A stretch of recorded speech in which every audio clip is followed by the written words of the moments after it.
We've all had that moment where you sit down to get something done, but instead of starting, you end up staring at your screen, maybe checking your phone for the 5th time, or suddenly remembering 100 little things that seem more urgent than what actually matters. You tell yourself you'll start in 5 minutes, and somehow an hour disappears. It feels like laziness, but it's not really that simple. Studies from the Paris Brain Institute reveal that our brain tends to exaggerate how much effort a task will take, while undervaluing the reward we'll get from finishing it. So our mind decides to delay it, not because we're lazy, but because it thinks it's protecting us from unnecessary effort.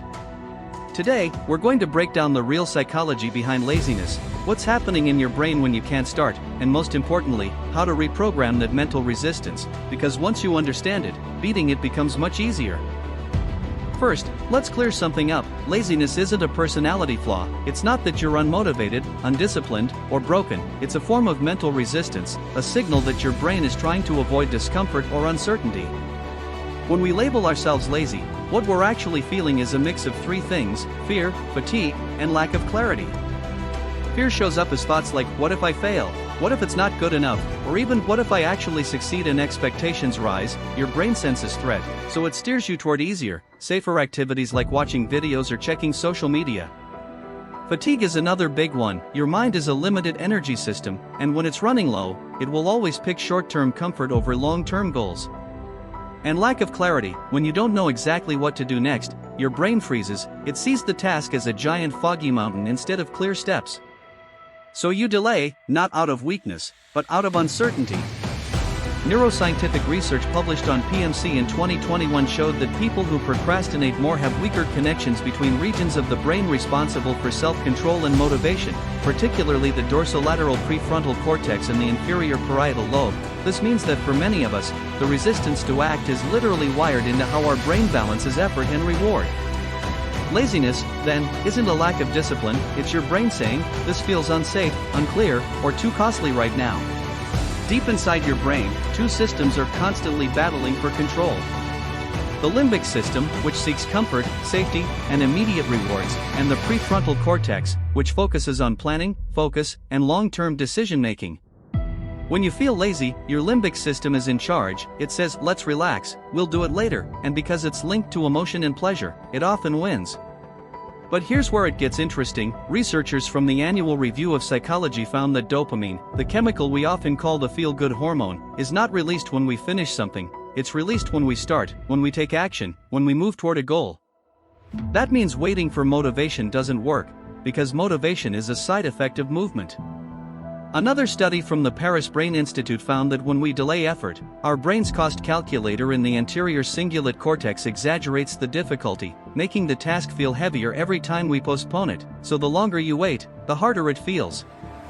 Your brain is not against you, it's trying to conserve energy and avoid pain. But in modern life, where most tasks are mental rather than physical, that instinct backfires. It protects you from discomfort that's actually harmless, like studying, creating, or exercising. So the real problem isn't laziness itself, it's the misunderstanding between your survival brain and your logical brain. One wants comfort, the other wants progress, and you're stuck in the middle of that tug of war.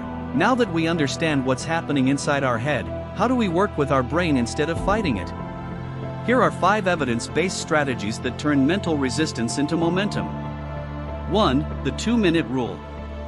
If something takes less than 2 minutes to begin, do it right away. It could be as small as opening a file, writing a title, or standing up to stretch. Once you start, the brain releases a small spike of dopamine, which rewards the behavior and lowers the effort barrier. Action always comes before motivation. 2. Break the mountain into steps.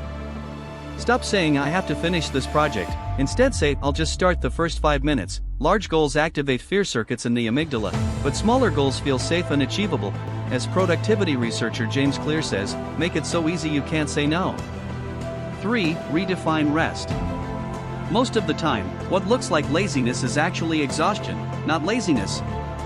If you spend your whole day overstimulating your brain with screens, constant alerts, and multitasking, of course you'll feel like you can't start another task.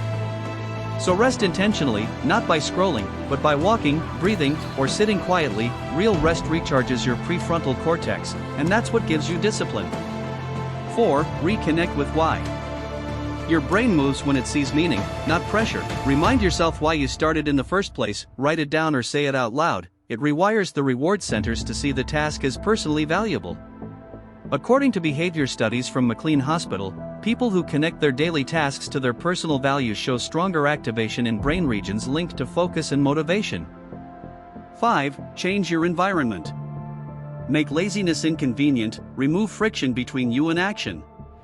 Move your phone to another room, set your workspace so the thing you need to do is right in front of you. Your brain takes cues from surroundings. If the environment is built for distraction, discipline becomes impossible. This is called choice architecture, the idea that you can design your space to nudge yourself into better behavior, not through willpower, but through design.